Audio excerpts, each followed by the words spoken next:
यो WhatsApp guys, कैसे हैं सब लोग। वाइट आउट सर्वाइवल के नए वीडियो में आप सबका स्वागत है। मैं लेकर आ चुका हूँ वाइट आउट सर्वाइवल के ऊपर एक नया वीडियो। ये वीडियो पूरी तरह से नया तो नहीं है, क्योंकि मैं इसी टॉपिक के ऊपर एक और वीडियो पहले भी बनाया था, लेकिन बहुत सारा चीज़ चेंज हो चुका है, बहुत सारा चीज़ अपडेट करना होगा। इसीलिए मैं फिर से आ गया हूँ फाउंड्री बैटल के ऊपर। फाउंड्री बैटल के ऊपर जो एक वीडियो था वो थोड़ा पुराना हो गया है और कुछ स्ट्रेटजी हमें चेंज करना होगा, इसलिए फाउंड्री बैटल के ऊपर ये एक नया वीडियो है। Let's go guys. आज की इस वीडियो में मैं जो क्लिप यूज़ करने जा रहा हूँ वो एक मेरा पुराना पास्ट लाइव स्ट्रीम का क्लिप है। उसी क्लिप को मैं इस वीडियो में दिखाऊंगा, जिसमें मैं कुछ नया स्ट्रेटजी यूज़ कर रहा हूँ और कुछ गेम का नया अपडेट उसके बारे में भी मैं बताऊँगा। फाउंड्री बैटल के ऊपर मैंने एक पहले भी वीडियो बनाया था, तो मैं सब कुछ पहले जैसा नहीं बताऊंगा, क्योंकि पहले मैंने बहुत सारा बोल दिया था किस बिल्डिंग का क्या काम है, कैसे अटैक करना है, और वो सब चीज़ें मैंने पहले बता दिया था, तो वो सब दोबारा नहीं बताऊंगा। मैं कुछ नया अपडेट है और नया स्ट्रेटजी है उसी के बारे में बताऊँगा।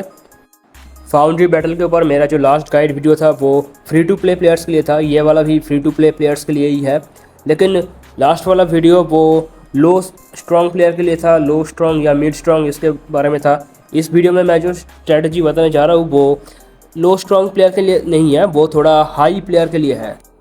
अगर आपका लेवल बहुत हाई है तो आपका ओपोनेंट भी बहुत स्ट्रॉन्ग होगा, तो आपको डायरेक्ट फाइट नहीं करना है फाउंड्री बैटल में। आपको क्या करना है, आपके टीम का जो स्ट्रॉन्ग प्लेयर है उसको डिफेंड करना है, आपका टीम का जो व्हेल है उसको डिफेंड करना है। वो जाकर फाइट करेगा और आप पीछे से उसको बैकअप दोगे। आप जो ये ब्लू वाला जोन है, सेफ जोन, इसके अंदर ही रहोगे, इससे बाहर नहीं निकलोगे, इसके अंदर रहोगे और अपना रेनफोर्समेंट सबको भेजोगे। मतलब जो व्हेल है सिर्फ व्हेल को ही रेनफोर्समेंट भेजना, वो सब फाइट करेगा और आप ये सेफ जोन में रहना, क्योंकि आपका जो अपोनेंट अभी आने वाला है वो सब व्हेल होगा, क्योंकि आपका लेवल पहले से बहुत हाई हो चुका है। तो ये वाला स्ट्रेटजी थोड़ा हाई स्ट्रॉन्ग प्लेयर के लिए है। स्क्रीन की तरफ देखना, मैं क्या कर रहा हूँ, मैं अपना जो रेनफोर्समेंट है वो सभी व्हेल्स को भेज रहा हूँ, वो जाकर फाइट करेगा और मैं यहाँ पर सेफ रहूँगा।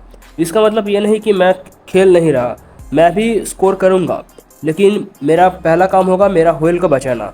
मेरा व्हेल जाकर मेन फाइट करेगा, बिल्डिंग कैप्चर करेगा, ओपोनेंट को मारेगा, वो सब कुछ करेगा। और हमारे टीम का जो वीक प्लेयर है, मतलब जो फ्री टू प्लेयर है, वो ऑब्वियसली थोड़ा वीक होते हैं।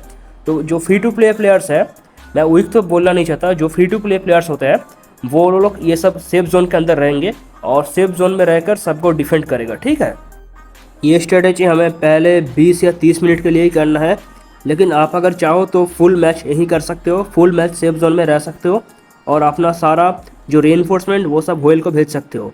अगर आप टेलीपोर्ट करोगे तो आपने जितना भी रेनफोर्समेंट भेजा सब आपके पास आ जाएगा, लेकिन अगर आपने किसी व्हेल को रेनफोर्समेंट किया और उसके बाद वो व्हेल एक जगह से दूसरा जगह टेलीपोर्ट कर दिया, तो आपने जो उसको रेनफोर्समेंट भेजा वो भी उसके साथ साथ चला जाएगा। ठीक है, मतलब वो रेनफोर्समेंट जो है वो भी व्हेल के साथ टेलीपोर्ट हो जाएगा। ठीक है, तो ये एक स्ट्रेटजी है अपना व्हेल को बचाना। व्हेल फाइट करेगा और आप पीछे से बैकअप दोगे। ये स्ट्रेटजी का फ़ायदा क्या है, फ़ायदा यही है, आप तो फ्री टू प्ले प्लेयर्स हो, तो आप ओपोनेंट व्हेल से इतनी आसानी से फाइट नहीं कर पाओगे, तो आप सेफ जोन में रहोगे, कोई आपको अटैक नहीं कर पाएगा। और ओपोनेंट जो व्हेल है वो आपके व्हेल को नहीं मार पाएगा, क्योंकि आपके व्हेल के पास ऑलरेडी 3-4 लोगों का बैकअप है, तो आपका व्हेल वो भी सेफ रहेगा और आप भी सेफ जोन में सेफ रहोगे। ठीक है, यही है ये स्ट्रेटजी का फ़ायदा। तो इस तरह से हम सभी अटैक, जो इनकमिंग अटैक है वो सब रोक देंगे। उसके बाद अपना व्हेल, अपना टीममेट व्हेल, वो जाकर ओपोनेंट को मारेगा और बिल्डिंग को भी कैप्चर करेगा। मैं अपने लास्ट फाउंड्री बैटल गाइड में जो स्ट्रेटजी बताया था वो लो टू मिड स्ट्रॉन्ग प्लेयर के लिए है, लेकिन आज जो स्ट्रेटजी मैं बता रहा हूँ वो थोड़ा हाई स्ट्रॉन्ग प्लेयर के लिए है। ठीक है, तो आपको डायरेक्ट फाइट नहीं करना है, लेकिन अगर आप चाहो तो डायरेक्ट फाइट कर सकते हो। अगर आपको लगता है, अगर आप कॉन्फिडेंट हो कि मैं कर सकता हूँ, मैं फाइट कर सकता हूँ, तो जाकर ओपोनेंट से फाइट करना। लेकिन ध्यान में रहना, ओपोनेंट में भी बहुत पावरफुल व्हेल होगा जो एक एक अटैक में बहुत डैमेज करेगा। इसलिए मैं बोल रहा हूँ सेफ जोन में रहो और अपना टीममेट को पीछे से बैकअप करो। और आप सेफ जोन में भी रहकर बिल्डिंग को डिफेंड कर सकते हो। अगर आप सेफ जोन में रहोगे वहाँ से भी आप रेनफोर्समेंट भेज सकते हो अपने बिल्डिंग को और बिल्डिंग को गैरिसन कर सकते हो। सो ये एक स्ट्रेटजी है अपने आप को बचाने के लिए, क्योंकि अगर आप स्ट्रांग हो तो आपका ओपोनेंट भी स्ट्रांग होगा। अगर आप स्ट्रांग हो, आपका टीममेट स्ट्रांग है, टीममेट में व्हेल है, तो अपोनेंट में भी व्हेल होगा, ठीक है। ये तो हो गया हमारा new free to play strategy. अब बात यह है कि गेम में नया अपडेट आया है फाउंड्री बैटल के ऊपर। फाउंड्री बैटल पहले जैसा अब नहीं है। फाउंड्री बैटल में जो पहले हम स्ट्रेटजी यूज़ करते थे वो स्ट्रेटजी अब उतना नहीं चलेगा, क्योंकि गेम में थोड़ा चेंज आ चुका है। पहले क्या रूल था, अगर आप कोई बिल्डिंग को कैप्चर कर रहे हो तो आप कुछ पॉइंट जनरेट करोगे। वो आर्सेनल पॉइंट जो होता है ना, बिल्डिंग के ऊपर फ्लोट करता है, अब वो जनरेट करोगे। अगर आप इस वक्त कोई ओपोनेंट आकर सक्सेसफुली आपका बिल्डिंग कैप्चर कर लेता है तो जितना भी आर्सेनल पॉइंट बिल्डिंग के ऊपर फ्लोट करता है वो पूरा 100% बाहर चला जाता था। यही पहले का नियम था, लेकिन अब ये नियम में चेंज हो चुका है। अब नियम यही है कि बिल्डिंग के ऊपर जितना आर्सेनल पॉइंट फ्लोट कर रहा है उसका बस 50% ही बाहर स्कैटर होगा, और जो बाकी 50% है वो टीम के पास ही सिक्योर हो जाएगा। और ये रूल आपके लिए भी है, आपके ओपोनेंट के लिए भी है। अगर आपका ओपोनेंट कोई बिल्डिंग को कैप्चर कर रहा है तो आप देखोगे बिल्डिंग के ऊपर आर्सेनल पॉइंट फ्लोट कर रहा है। अगर इस वक्त आप जाकर वो बिल्डिंग को अटैक करते हो और सक्सेसफुली कैप्चर कर लेते हो तो पूरा का पूरा 100% पॉइंट अब बाहर नहीं जाएगा। पहले क्या होता था, पहले पूरा 100% पॉइंट बाहर स्कैटर होता था, और आप जाकर और आप लोग, आपका टीम में कोई भी आकर वो पॉइंट को, या ओपोनेंट भी वो पॉइंट को कलेक्ट करता था।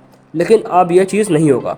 अब 100% पॉइंट बाहर नहीं जाएगा, 50% पॉइंट जो बिल्डिंग को होल्ड कर रहा है उसी टीम के पास रहेगा, और एक्स्ट्रा जो 50% वो बाहर स्कैटर होगा। वो स्कैटर पॉइंट को कोई भी कलेक्ट कर सकता है। तो पहले जो 100% पॉइंट स्कैटर होता था, अब वो 50% स्कैटर होगा। आपको इसी चीज़ का एक एग्जांपल दिखा रहा हूँ। तो हमारा टीम क्या कर रहा है, ये वाला बिल्डिंग कैप्चर कर रहा है, और हमने अभी कुछ आर्सेनल पॉइंट जनरेट भी किया है। अभी एक ओपोनेंट हमारी तरफ आ रहा है अटैक करना, देखना ओपोनेंट ने अटैक किया, लेकिन पूरा का पूरा 100% पॉइंट अभी बाहर स्कैटर नहीं हुआ, सिर्फ 50% पॉइंट ही स्कैटर हुआ। लेकिन बाकी जो 50% था, बाकी 50% वो हमारी टीम के पास ही आ गया। तो पहले ये होता था 100% पॉइंट ही बाहर चला जाता, अब 100% बाहर नहीं जाएगा, अब 50% ही बाहर जाएगा। ये वाला बिल्डिंग भी हमने कैप्चर किया, लेकिन ओपोनेंट के पास 50% पॉइंट गया और बाकी 50% पॉइंट बाहर चला गया। पहले ये 100% ही बाहर चला जा सकता था, लेकिन हमने जो अभी अभी अटैक किया इसमें क्या हुआ, बस 50% पॉइंट ही बाहर स्कैटर हुआ और बाकी 50% ओपोनेंट के पास ही रह गया। मैं ये कह सकता हूँ, ये अपडेट आने के बाद गेम में थोड़ा बहुत बैलेंस आ चुका है। क्योंकि पहले क्या होता था, पहले कोई भी आकर अचानक बिल्डिंग में अटैक करता और पॉइंट इधर उधर चला जाता था, और सब आकर पॉइंट लूटता था, पूरा पॉइंट बाहर स्कैटर होता था और सब आकर पॉइंट लूट लेते थे। लेकिन अब ये नहीं होगा, अब गेम थोड़ा बैलेंस हो चुका है। अब पूरा का पूरा पॉइंट बाहर नहीं जा रहा, बस 50% ही जा रहा है। इसका मतलब बहुत सारा पॉइंट सिक्योर हो रहा है। पहले इतना पॉइंट सिक्योर नहीं होता था, पूरा मैच एक ही झटके में बदल सकता था पहले, लेकिन अब पहले जैसा नहीं है। अब उतना भी मतलब गेम अनबैलेंस नहीं है, गेम थोड़ा बैलेंस हो चुका है इस अपडेट आने के बाद। फाउंड्री बैटल के बाकी चीज़ के ऊपर मैंने तो पहले ही एक वीडियो बना दिया था, तो इस वीडियो में मैं उतना नहीं बताऊंगा। बस कुछ चीज़ें मैं बोल रहा हूँ, जैसे कि फाउंड्री बैटल में 7 टाइप का बिल्डिंग होता है: इंपीरियल फाउंड्री, प्रोटोटाइप साइट, और repair facility, munition warehouse, mercenary camp, transit station, boiler room. ये सब 7 बिल्डिंग है, जिसमें से कुछ बिल्डिंग में हमें बोनस मिलता है। जैसा कि म्यूनिशन वेयरहाउस है, इसमें हमें कुछ अटैक और डिफेंस का बोनस मिलेगा। मर्सनरी कैंप से जो कैंप है, अगर हम इसको होल्ड कर ले तो हमें मर्सनरी अटैक करने का मौका मिलता है। ट्रांजिट स्टेशन जो है उसमें क्या होता है, हमारा जो टेलीपोर्ट टाइम होता है वो आधा हो जाता है, और बॉयलर रूम अगर हम ले लें तो हमारा बिल्डिंग कंट्रोल टाइम वो भी आधा हो जाता है। तो ये कुछ बोनस मिलता है। तो इसके बारे में मैंने पहले भी एक बता दिया था, पहले वाला गाइड वीडियो में मैंने सब कुछ बता दिया था, तो इस वाला वीडियो में मैं वो सब नहीं बता रहा हूँ। और एक चीज़ जो बताना ज़रूरी है, लास्ट गाइड में मैंने बोला था इंपीरियल फाउंड्री मत लो, क्योंकि इंपीरियल फाउंड्री लेना बहुत ही रिस्की होगा। अगर आप इंपीरियल फाउंड्री लोगे तो आप बहुत सारा पॉइंट जनरेट करोगे और ओपोनेंट लास्ट मोमेंट में आकर सब पॉइंट लूट लेगा। ये वाला पहले था, मैं लास्ट गाइड वीडियो में यही बोला था इंपीरियल फाउंड्री को अवॉइड करो, लेकिन अब मैं बोल रहा हूँ इंपीरियल फाउंड्री की तरफ जाओ, क्योंकि अब पहले जैसा गेम नहीं है। अब 100% पॉइंट बाहर स्कैटर नहीं होगा, बस 50% ही स्कैटर होगा।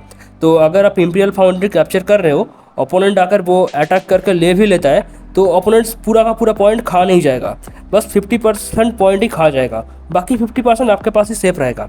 तो इस नया अपडेट आने के बाद स्ट्रैटेजी में थोड़ा चेंज आ रहा है। अब मैं बोल रहा हूँ कि आप इंपीरियल फाउंड्री की तरफ जा सकते हो, इंपीरियल फाउंड्री कैप्चर कर सकते हो। और लास्ट गाइड वीडियो में मैं जो स्पेशल स्ट्रैटेजी के बारे में बात किया था कि लास्ट मोमेंट में आप कोई भी डिफेंसलेस बिल्डिंग में अटैक कर सकते हो और जाकर सब पॉइंट ले सकते हो, तो वो वाला स्ट्रैटेजी अब नहीं चलेगा। मतलब इसलिए नहीं चलेगा क्योंकि पूरा का पूरा 100% पॉइंट तो बाहर नहीं जा रहा है। तो हमारा वो स्ट्रैटेजी लेकर खेलने का, अगर हम उसी स्ट्रैटेजी को लेकर खेलते हैं तो हमारा सक्सेस रेट पहले जैसा नहीं रहेगा। पहले हम अगर सक्सेसफुल अटैक करते थे बिल्डिंग में तो पूरा का पूरा पॉइंट खा लेते थे, लेकिन अब वो नहीं रहेगा। तो हमें अपना स्ट्रैटेजी चेंज करना होगा और स्ट्रैटेजी में चेंज यही रहेगा कि हम बस डिफेंसलेस बिल्डिंग को अटैक नहीं करेंगे, हमारे पास जो भी बिल्डिंग सामने आएगा उसी को अटैक करेंगे। पहले हम डिफेंसलेस बिल्डिंग को अटैक करते थे और पॉइंट लेते थे, लेकिन अब वो नहीं रहेगा। हमारे पास जो भी बिल्डिंग सामने आ रहा है उसको अटैक करेंगे और उससे हम पॉइंट लेंगे। तो इससे हम बोल सकते हैं गेम में बैलेंस तो आ चुका है, लेकिन थोड़ा इम्बैलेंस भी आ चुका है। इम्बैलेंस मतलब पहले जैसा स्ट्रेटजी काम नहीं करेगा, और बैलेंस इसलिए आ चुका है क्योंकि हमारा पॉइंट अभी सिक्योर है। अगर ओपोनेंट अचानक अटैक करता है तो हमारा पॉइंट अचानक से बाहर नहीं चला जाएगा, ठीक है। तो गेम में थोड़ा अच्छा भी चीज़ आया है, थोड़ा बुरा भी चीज़ आया है। बुरा यही है कि हम डिफेंसलेस बिल्डिंग से पॉइंट नहीं ले सकते। अच्छा चीज़ यही है कि हमारा खुद का पॉइंट अब थोड़ा सिक्योर हो चुका है। लास्ट फाउंड्री बैटल में मैंने बहुत सारा इन्फॉर्मेशन दिया था, अगर आपको वो इन्फॉर्मेशन जानना है तो आप वो वीडियो देख सकते हो, उसका लिंक मैंने नीचे पिन कमेंट में दे दूंगा, ठीक है। तो इस वीडियो के लिए इतना ही था, और देखने के लिए चैनल को सब्सक्राइब करें।